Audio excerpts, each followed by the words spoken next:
Hi guys, today we're going to talk about how I got this gorgeous Scandinavian scarf from a super cute minimalistic store. Actually, no, but now that I do have your attention, let's talk about how this actually came from India. Hi people, in today's video we're going to talk about the big three: appreciation, appropriation, and erasure. So, what is the difference between these three? Appreciation is when we give credit. It's how we remember the right names for Italian pasta or how we would never call Queen Elizabeth just Lizzie. It's about respect and context. Appropriation is when we take, remix, and profit. Uncle Sam's Taco Bell inspired menu that never says it's Mexican, but everyone kind of knows, that's appropriation. Borrowed but not acknowledged. And now erasure is when we take, scrub the origin, and act like we just invented it. Cultural erasure is England having chicken tikka masala as its national dish. Or, as seen more recently, the Scandinavian scarf trend. Although many Asian, African, Middle Eastern, and many other countries have been a victim of this disrespect, today I wanted to talk especially about India because, in a way, it has been a prime target of this whitewashing. India has been a special victim of this erasure. Neem, haldi, ashwagandha, tulsi, banana leaves, everything we grew up using has now been rediscovered in the West like it was buried treasure. In 1985, inventor Robert O. Larson received the first US patent for the storage of a stable compound for neem seed extract. W.R. Grace, a company based in the United States, improved on the patent by developing a storage stable formulation that enhanced the pesticide shelf life for up to 2 years. The European Patent Office issued W.R. Grace and US Department of Agriculture a patent in 1994. After a lengthy examination procedure, for a method of controlling fungus on plants using hydrophobic extracted neem. In opposition to this, three litigants, Magda Alvet, Vandana Shiv, and Linda Bullard, filed a legal challenge to these patents. They stated that the fungicidal action of hydrophobic extracts of neem seeds have been well known and utilized in India for centuries, both in Ayurvedic medicine and in traditional Indian agricultural techniques to protect crops from fungal infestations. They claimed that the invention in question lacked two essential legislative conditions for the issuance of an European patent, namely originality and novelty, and inventive step because this had been prevalent in Indian society since ancient times. The patent was also deemed to be immoral because the patentees claimed monopolistic rights over a process that was part of Indian traditional knowledge.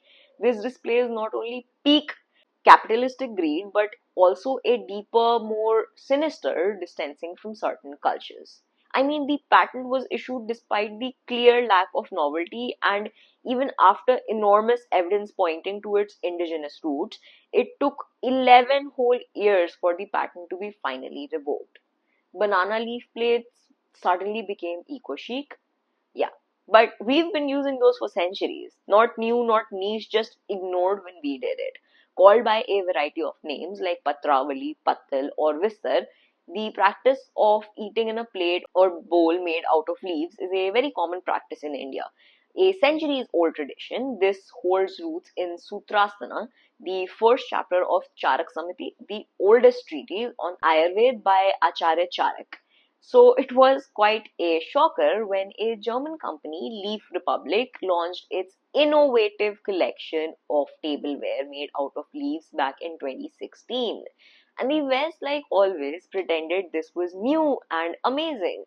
Presented with admirable sophistication, Leaf Republic offered a range of leaf tableware which included bowls, plates, and trays.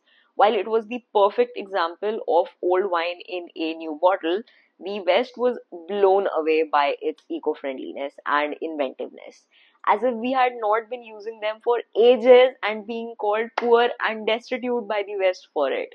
If this is not a white Western privilege at its best, I don't know what is. Because imagine if India started claiming that we invented pizza, that it is just tandoori roti and malai.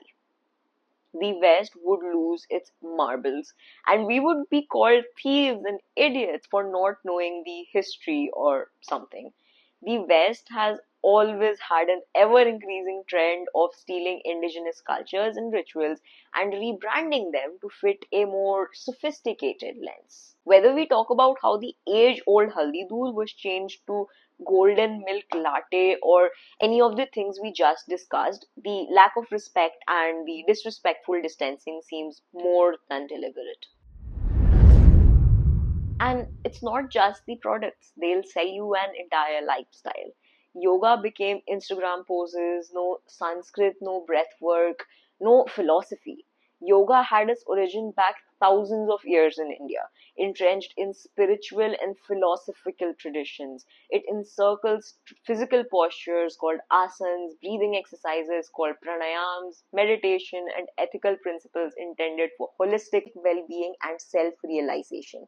Historically, yoga was endowed from teacher to student within a specific pedigree, emphasizing the importance of a devoted and disciplined practice. While one can argue that the commercialization has led to wider accessibility, but as a direct result of this, the practice has also lost its deeper meaning. What was once a medium for spiritual enlightenment and holistic well being is now just a tool for show of money. Because if you can afford $500 week classes in this economy, congrats, you're rich. Ayurveda has also become gut health gummies from LA startups. They are selling our way of healing, our lifestyles scrubbed of our language, identity, and us. Now, of course, they couldn't just take our rituals and herbs, they had to take our faces too. The clean girl aesthetic, slick buns, big earrings, dewy skin. Sound familiar? This aesthetic is characterized by flawless, natural looking skin, rosy cheeks, thick feathered brows, gold hoop earrings, glossy lips, slick back hairstyles. It is simply astounding. Gold hoop earrings have been worn by South Asian, African American, and Latina women for decades, but were viewed by mainstream media as ghetto and improper for formal settings. The clean girl look also takes inspiration from Indian culture, namely through slick back hair. Hair oiling has been part of South Asian culture for centuries, but has been ridiculed by people who claim that oiled hair looked dirty. We were mocked for oiling our hair, and now it's a $60 scalp serum. Similarly, Hailey Weaver's brownie glazed lips went viral this year.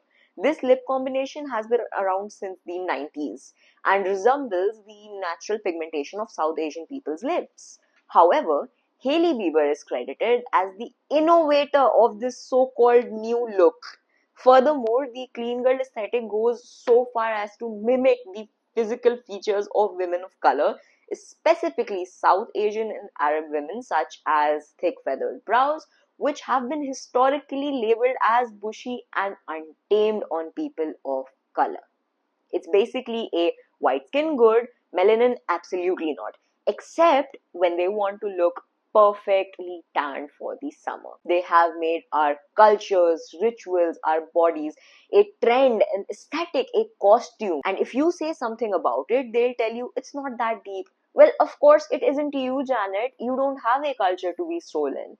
They have taken over our cultures and bodies. What makes you think they'd leave our clothes and spaces alone?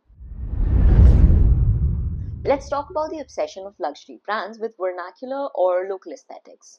From dupattas being claimed as Scandinavian scarves or Kolhapuri chappals being sold for over a lakh, it is apparent the Indian design is liked and is popular, but of course not when labeled as such. They took the customizable Kolhapuri chappals and turned them into a sign of luxury. Because in a world where owning luxury items is no longer an indicator of wealth with EMI options and whatnot, you need to appear inventive and rooted in culture to attract an extremely selective, super rich section of people towards your products. The basmati rice bag coats and overpriced Hindu deity statues are just another indicator of turning our lives and beliefs into decor. Even our homes have been rebranded. Indian homes were historically maximalist, filled with prints, colors, and textures. Social media glamorized minimalism, and Desi homes began to tone down. But once again, we see a rise in the West related to very Desi maximalism. Maximalism was mocked when it was Desi. Now it's a quirky Parisian apartment. Please. It's such a nasty pattern of demeaning certain cultures when it's associated with indigenous people and deliberately making them seem less desirable.